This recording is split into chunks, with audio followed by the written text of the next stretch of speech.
રાજકોટની વાત કરીએ તો ફરી એક વખત લુખ્ખા તત્વોનો આતંક સામે આવ્યો છે। રાજકોટના નહેરુનગર વિસ્તારમાં ઘટના ઘટી, જેમાં 15 થી 16 જેટલા લુખ્ખા તત્વોએ રેસ્ટોરન્ટમાં તોડફોડ કરી, સોડા બોટલના ઘા કર્યા। મકાન ખાલી કરાવવા બાબતે આખી માથાકૂટ થઈ હતી, તો ગાંધીગ્રામ પોલીસે તપાસ હાથ ધરી છે। રાજકોટના નહેરુનગર વિસ્તારની આ ઘટના કે જે એક દુકાનમાં 15 થી 16 જેટલા અસામાજિક તત્વો પહોંચ્યા હતા અને દુકાનોમાં તોડફોડ તો કરી, પરંતુ સાથે સાથે જે સોડાની કાચની બોટલો હતી તેના ઘા પણ કર્યા હતા।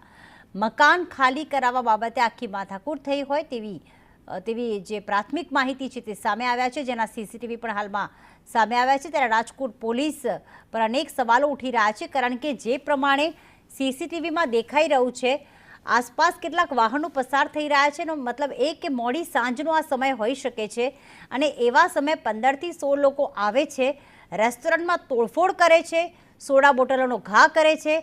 આસપાસ જે વાહનો પસાર થઈ રહ્યા છે તે પણ ભયના માર્યા ત્યાંથી પસાર થઈ રહ્યા છે અને કોઈ ત્યાં ઊભું પણ નથી રહેતું, પોલીસ પણ ત્યાં નથી પહોંચી।